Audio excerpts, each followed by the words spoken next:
Have you ever stopped to wonder who a person truly is, beyond the clothes they wear or the car they drive? Have you ever considered that the quietest person in the room might be the most powerful?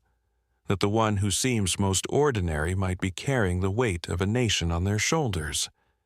We build our world on assumptions, quick glances that become hardened judgments. But what happens when one of those judgments is so profoundly wrong, it shatters the very foundation of the person who made it? This is a story about what happens when prejudice, armed with a badge and a sense of superiority, pulls over a man who is more than he seems. It's a story about a man in a simple hoodie and a 10-year-old sedan who held the power to dismantle the world of those who sought to break him. Special Agent Marcus Thorne was driving home. That was all. The sun was setting, painting the sky in hues of orange and deep purple, a beautiful end to a grueling 72-hour shift. He was under cover, but not in the way most people imagined. His cover was not a flashy persona or a criminal alias. His cover was simplicity. He drove a modest, reliable car, a dark gray sedan that blended into the river of commuters. He wore a gray hoodie, comfortable jeans, and worn-in sneakers. He was a ghost, a man trained to be forgettable, to move through the world without causing a ripple until the precise moment a tidal wave was required. His work was in counterterrorism, a silent, high-stakes game of chess played on a global board, but his opponents were often domestic, hiding in plain sight. He tracked whispers of coded chatter, followed invisible threads of dark money, and understood the subtle shifts in human behavior that signaled a coming storm. He was, by any measure, a protector, a guardian standing on a wall most people didn't even know existed. But as the red and blue lights suddenly flashed in his rearview mirror, none of that mattered. He wasn't Special Agent Thorne of a federal task force. In that moment, he was just a black man in a hoodie, driving an unremarkable car in a neighborhood that was slowly gentrifying, a place where his presence was increasingly seen as a threat rather than a fact. He felt the familiar, weary tightening in his chest. His training kicked in instantly, a calm, cold river flowing over the hot stone of frustration. Check mirrors, slow down, signal, pull over to a safe spot. Hands on the steering wheel at 10 and 2. Dome light on, windows down. He did it all with a practiced, fluid economy of motion. He knew the script. He had lived it more times than he could count before he had a badge, and a few times even after. The difference was, now he had a choice. He could end this before it began. He could flash his credentials, watch the awkward apologies unfold, and be on his way. But something held him back. It was the way the police cruiser had swerved so aggressively behind him, the way it had tailgated him for 3 blocks before lighting him up. This wasn't a routine stop.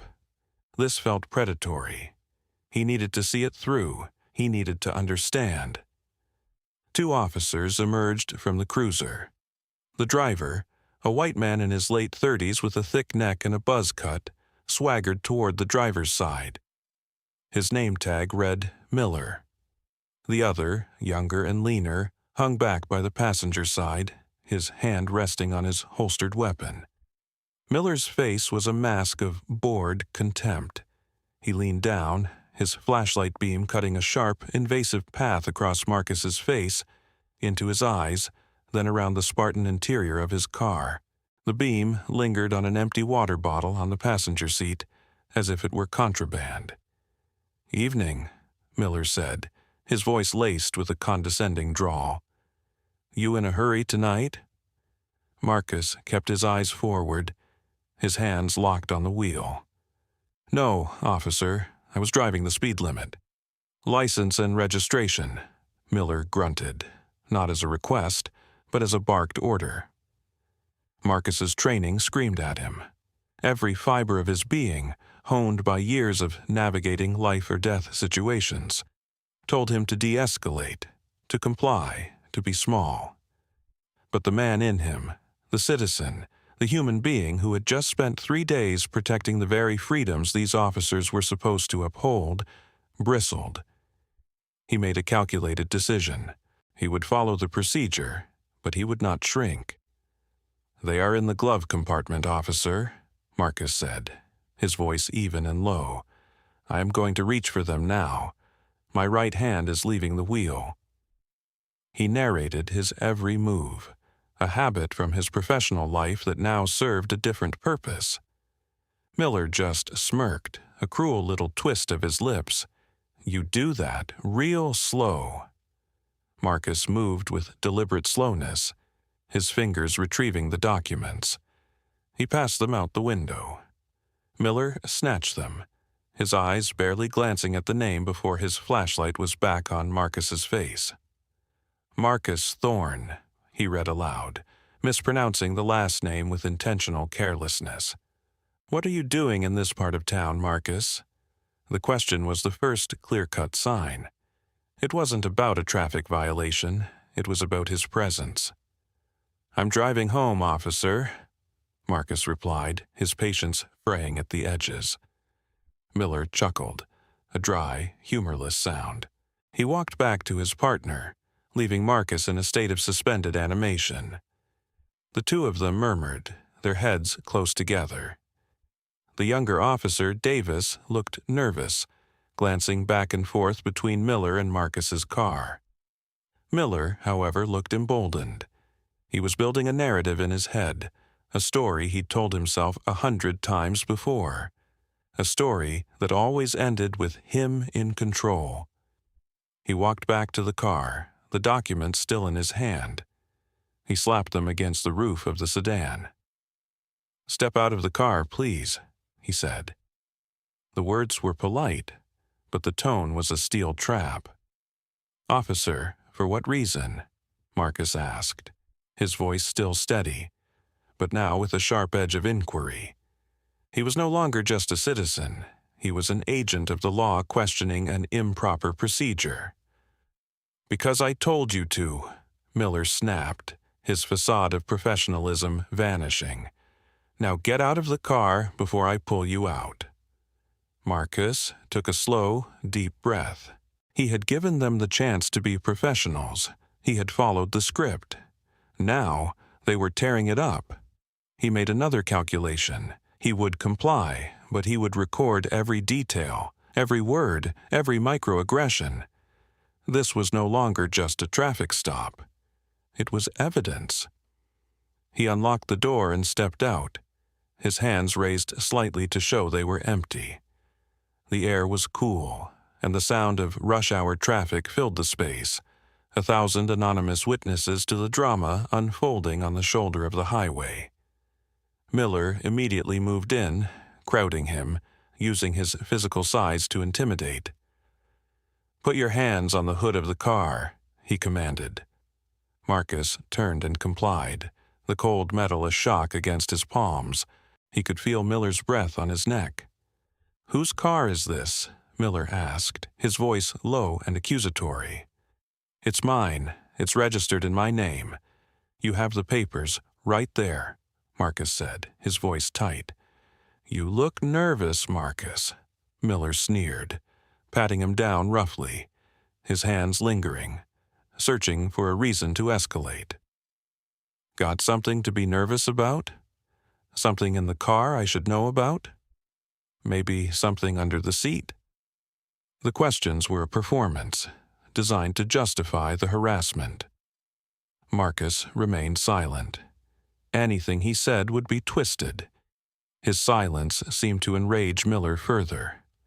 The officer's frustration was palpable. He had expected fear or anger or a confession. He was getting none of it. He was getting a cold, unnerving calm. He was getting a man who refused to play his assigned part in the tired, ugly play. And for a man like Miller, that was the greatest offense of all. He needed to break that calm. He needed to prove that he was the one in charge. He shoved Marcus hard against the car. "I asked you a question," he yelled, his face contorted. And that's when he decided to take it further. He grabbed Marcus by the back of the hoodie. "You know what? On the ground. Now!" he shouted, yanking Marcus away from the car. The sudden movement caught Marcus off balance. Before he could react, Officer Davis, the younger partner, moved in to assist. Together, they forced him down onto the gritty asphalt of the shoulder. The rough surface scraped his cheek. The roar of passing cars was deafening. Headlights washed over him in waves, illuminating the humiliating scene for hundreds of uninterested drivers on their way home to dinner. They had him on the ground in front of rush-hour traffic. Not one of them thought to ask who he worked for. All they saw was what they wanted to see: a black man in a hoodie being subdued by the law. Miller pressed his knee into Marcus's back, the weight of it a crushing, deliberate assertion of dominance. "Where do you work, huh? Unemployed? Between jobs?" he taunted, his voice dripping with venomous satisfaction. He had finally gotten the reaction he wanted. He had brought the man low. Lying there, with the grit of the road on his face and the weight of a hateful man on his back, Marcus Thorne felt a strange, chilling clarity. The frustration was gone, replaced by a cold, hard resolve. This had gone far beyond a mistake. This was a willful abuse of power, a malignant act of prejudice that could not be allowed to stand. He had wanted to see how far they would go. Now he knew, and he knew exactly what he had to do. He turned his head just enough, the asphalt scraping his temple. "Officer Miller," he said, his voice astonishingly clear and devoid of fear. "My name is Special Agent Marcus Thorne. I am a federal agent with the Counter-Terrorism Task Force." There was a beat of silence, broken only by the whoosh of a passing truck. Miller actually laughed, a short, ugly bark. "A federal agent? Yeah, right. And I'm the President of the United States. You think we haven't heard that one before?" But Marcus wasn't finished. "In the inside left pocket of my jacket, which is under my hoodie, you will find my federal credentials and my badge. I advise you to retrieve them. Very carefully." There was something in his voice. The absolute certainty, the lack of pleading, the quiet, unshakable authority. It was a tone that cut through Miller's bluster like a surgeon's scalpel. It was a tone Miller had never heard from someone in this position. It planted a tiny cold seed of doubt in his mind. "Shut up," Miller muttered, but the conviction was gone from his voice. The pressure from his knee lessened slightly. Davis, the partner, looked over, his eyes wide with a mixture of fear and uncertainty. He had been a follower, caught up in the momentum of his senior officer's aggression, but now he seemed to sense they had crossed a line they couldn't uncross. "What if he's telling the truth, man?" Davis whispered, his voice shaky. Miller shot him a furious glare. "He's not." But the seed of doubt was sprouting. What if he was? The paperwork would be catastrophic. He looked down at the man on the ground. The man's face was calm, his eyes holding a gaze that was not defiant but assessing. It was the look of a professional evaluating a threat. Slowly, hesitantly, Miller reached down. He was clumsy, his movements jerky. He pulled up Marcus's hoodie, then felt for the jacket pocket underneath. His fingers brushed against something hard and metallic, encased in leather. He pulled it out. It was a black leather wallet, heavy and official. He flipped it open.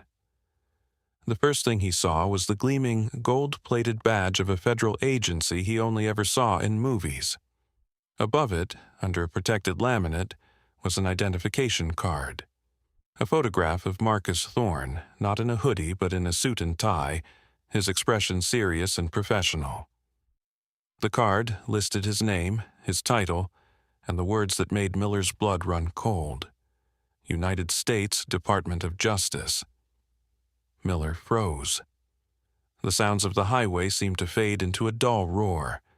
The entire world narrowed to the badge in his hand and the man beneath his knee. He felt the blood drain from his face. He looked from the ID to the face pressed against the asphalt, and for the first time he actually saw him. He saw the intelligence in his eyes, the disciplined calm. He didn't see a thug.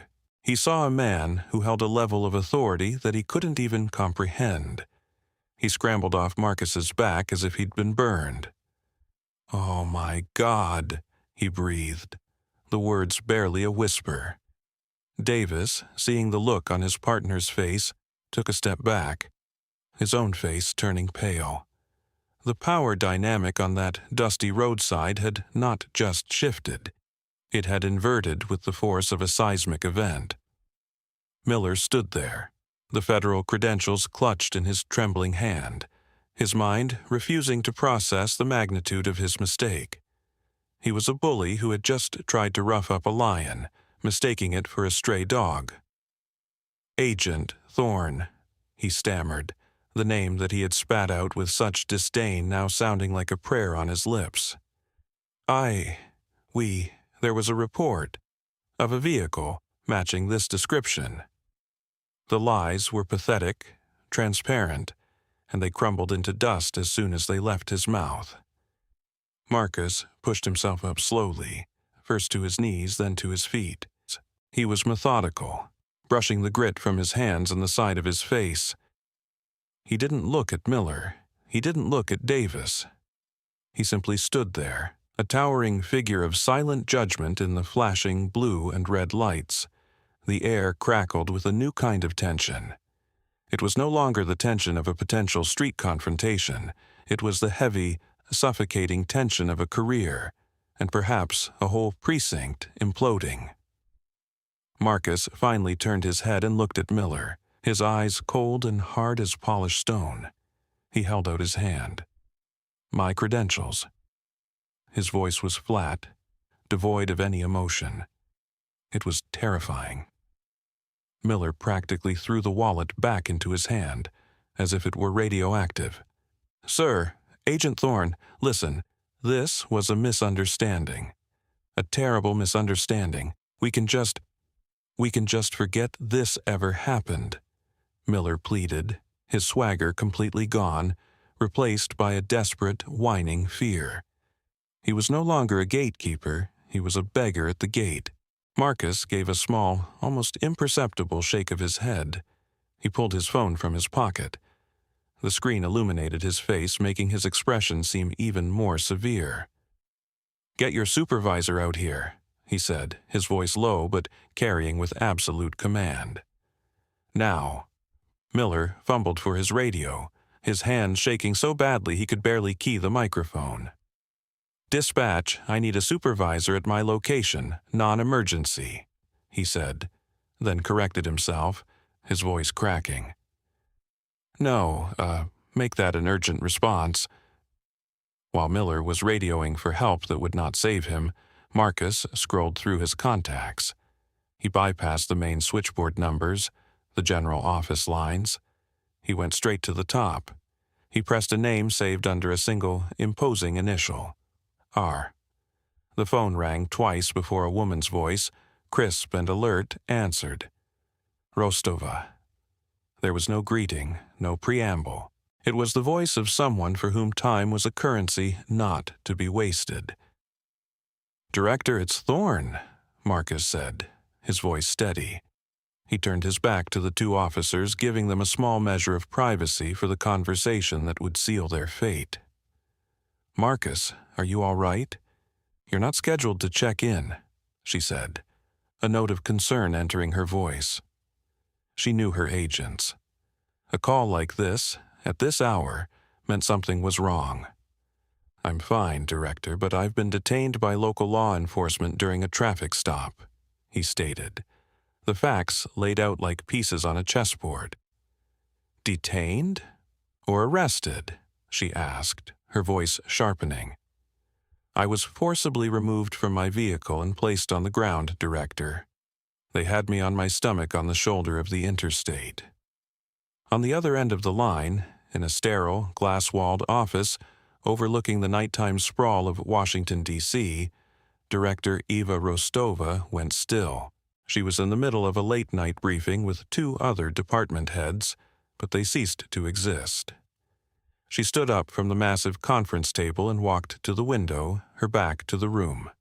Her knuckles were white where she gripped her phone.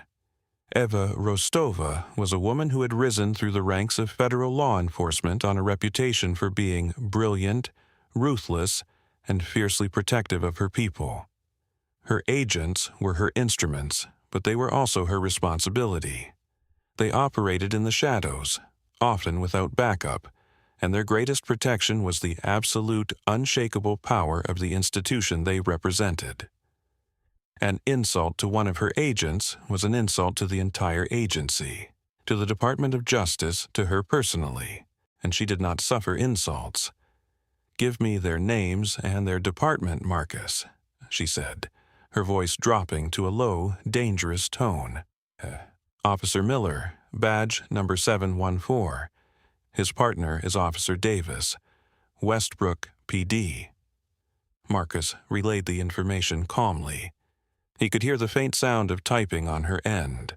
She was already moving, already acting. "Stay on the scene, Marcus. Do not leave. Their supervisor is on the way." "Affirmative, Director." "Good," Rostova said. "He's about to have the worst night of his career. And Officers Miller and Davis are about to learn a very important lesson about assumptions. I'll have a team from the regional office there within the hour. They'll take your formal statement you did nothing to provoke this." It wasn't a question of doubt, but one of procedure. She needed the facts. "Negative, Director. I complied with all instructions until they physically removed me from my vehicle without cause." "Understood," she said. The word was cold steel. "Go sit in your car, Marcus. Lock the doors. Don't speak to them again. Let them wait. I'm handling this." The line went dead.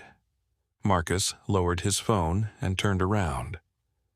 A local police sergeant had just pulled up, his car blocking traffic more effectively. He was a tired-looking man in his 50s, with a weary expression that deepened into alarm as he took in the scene. 2 of his officers looking like they were about to be sick, and a tall, composed black man in a hoodie who was holding a phone instead of handcuffs. The sergeant approached Marcus cautiously. "Sir, I'm Sergeant Riley. My officers called me out. Is there a problem here?" Marcus looked at the sergeant, then at Miller and Davis, and then back to the sergeant. He said nothing. He simply walked back to his own unassuming sedan, got in and locked the doors, just as Director Rostova had commanded. He stared straight ahead, the flashing lights painting his stoic face in strobing blues and reds. Outside, a panicked and confused Sergeant Riley turned to his officers. "What in God's name is going on?" he demanded. Miller, his face ashen, could only stammer. "Sarge, that man, he's a Fed." The sergeant's blood ran cold. He looked at the man sitting calmly in the sedan, a man who refused to even look at him, and he understood. This wasn't a traffic stop that had gone sideways. This was a lit fuse burning its way toward a powder keg, and he and his men were standing right on top of it. The wait was an eternity. For Marcus, it was a moment to regulate his breathing, to push down the lingering sting of humiliation and replace it with the cold focus of his profession. He was no longer the victim. He was the primary witness in a federal inquiry. He cataloged every detail, the time, the location, the words used, the precise pressure of the knee on his back, the mockery in Miller's voice, the fear in Davis's eyes. He was building a case in his mind, brick by painful brick. For Miller and Davis, the wait was torture. They stood by their cruiser, unable to leave, unable to approach Marcus. Sergeant Riley had already questioned them, his voice a low, furious growl. Their story was flimsy. A pathetic patchwork of "he looked nervous" and "the car matched a vague description." Riley knew it wouldn't hold up to even the most cursory scrutiny, let alone the kind of scrutiny that was likely coming their way. The arrival of a sleek black SUV with government plates signaled the end of their purgatory and the beginning of their hell. Two people, a man and a woman, stepped out. They were dressed in sharp, practical suits. They moved with an air of quiet, indisputable authority that made the local cops look like amateurs. They didn't speak to the sergeant. They walked directly to Marcus's car. The woman, an agent named Chen, tapped lightly on the window. Marcus unlocked the door. "Agent Thorne, Director Rostova sent us. We're here to escort you and take your statement." Marcus nodded, got out of his car, and for the first time spoke to Sergeant Riley. "My vehicle is to remain here untouched," he said. It wasn't a request. "It is now part of a federal investigation." He then turned and walked with the agents to their SUV, not once looking back at the two men whose lives had been irrevocably altered in the space of an hour. As the SUV pulled away, Sergeant Riley looked at Miller, his face a mask of disgust and despair. "You are a fool, Miller," he said, his voice heavy with the weight of the coming storm. "You are an arrogant, prejudiced fool, and you just brought the wrath of God down on this entire department." The next morning, Officer Miller and Officer Davis were not on patrol. They were sitting in a sterile, windowless room in their own precinct's headquarters, a room normally used for serious internal affairs interviews. But this was different. Across the table from them sat not just their own IA lieutenant, but also the two agents from the night before, Chen and her partner, Agent Hassan. A digital recorder sat in the middle of the table. The mood was glacial. Agent Hassan began, his voice calm and methodical. "Officer Miller, please recount the events of last night's traffic stop, beginning with the moment you first observed Agent Thorne's vehicle." Miller, who had spent a sleepless night convincing himself he could spin this, began his well-rehearsed narrative. He talked about proactive policing, about a high-crime area, about a car that seemed out of place. He tried to paint Marcus as suspicious, evasive, but under the precise surgical questioning of the federal agents, his story began to unravel.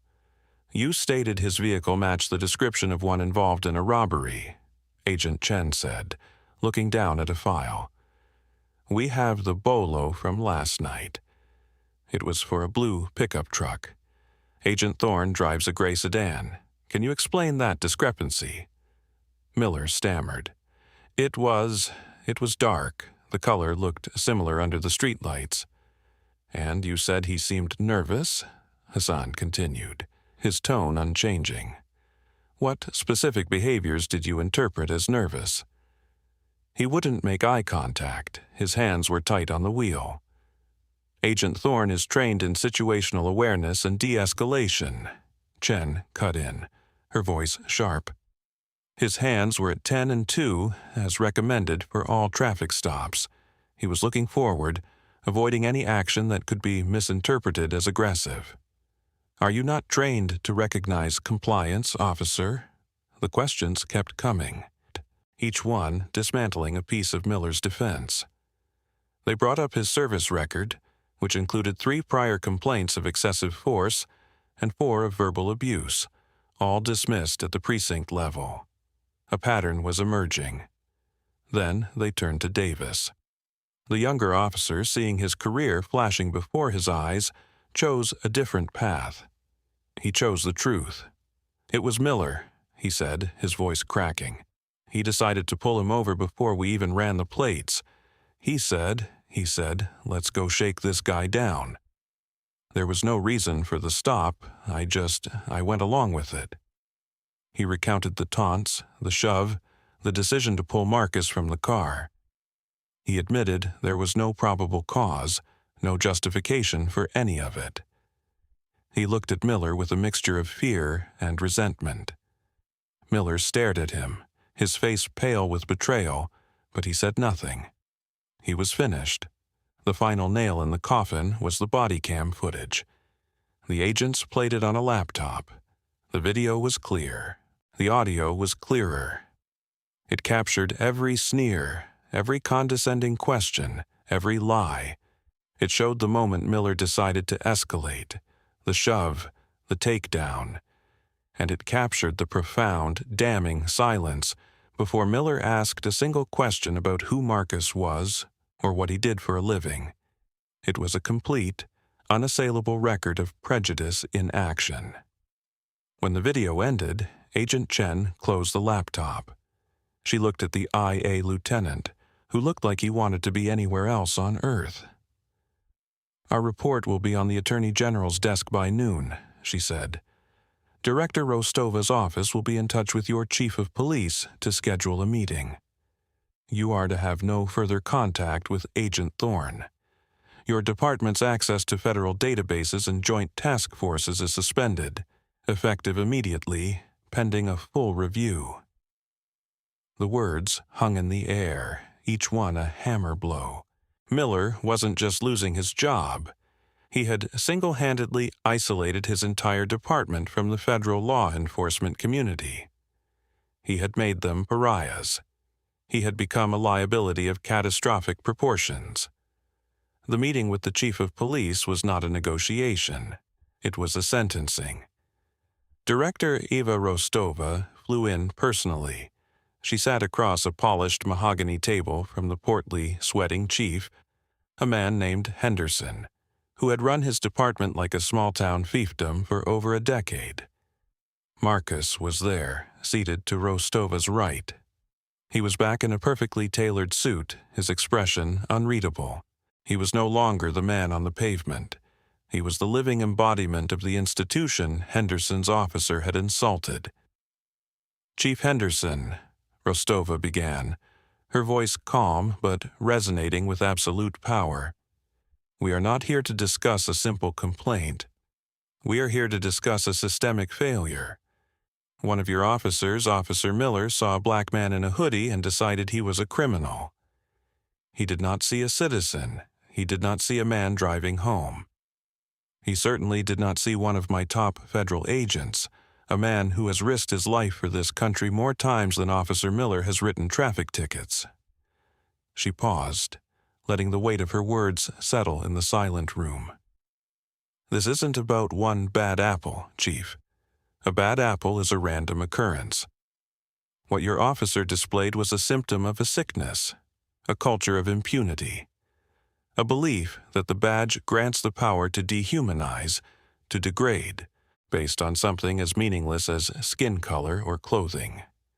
Henderson started to speak, to offer apologies and promises of new training, but Rostova held up a hand, silencing him instantly.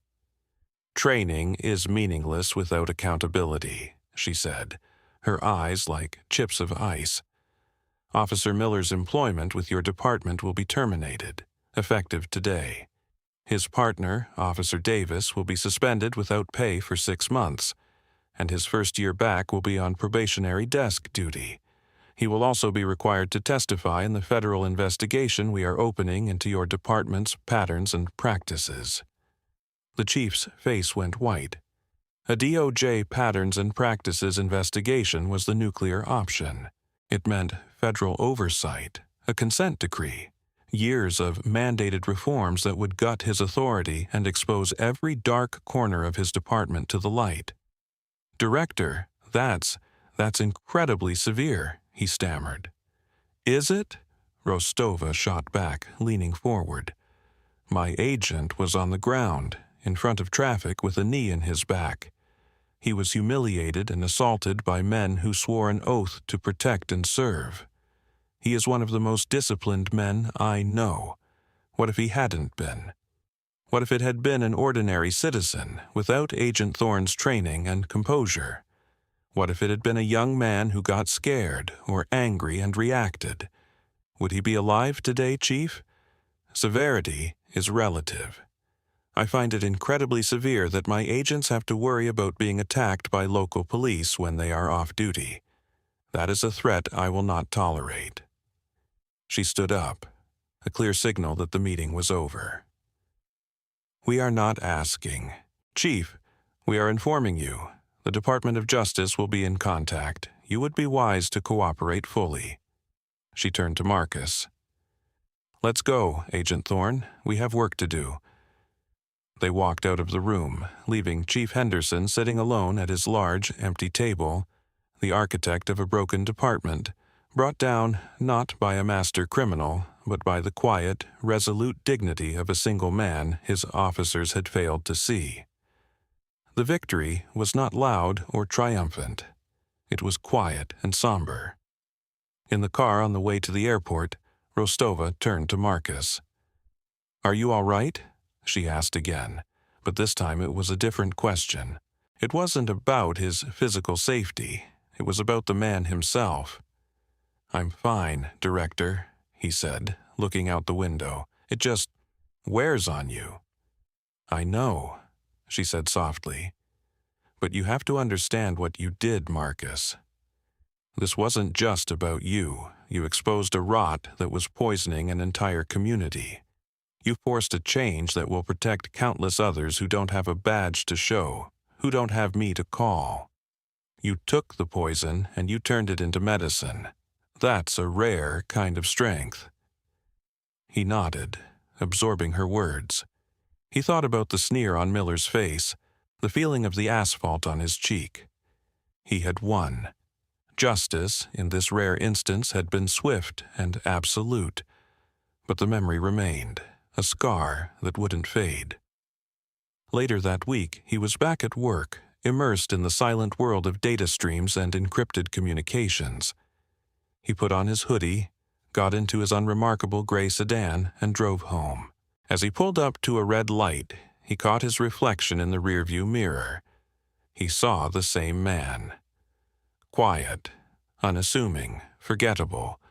But he knew, and now they knew, that beneath the simple fabric of a hoodie lay the unyielding steel of a man who would not be broken, who would not be misjudged, and who carried a quiet power that could shake foundations and demand justice.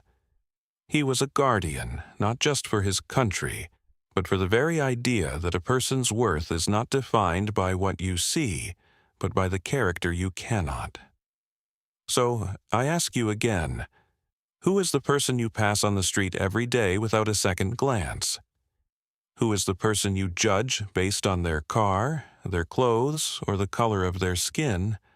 The world is full of hidden heroes and quiet giants, people whose true measure is buried beneath layers of assumptions. This was the story of what happens when one of those giants is pushed too far. Share this story if you believe that true strength lies in character, not in prejudice. Comment below with the time you learned not to judge a book by its cover. And remind someone today that respect is a currency that must be earned by all and given to all, because you never, ever know who you're talking to. Their true identity might just change your world.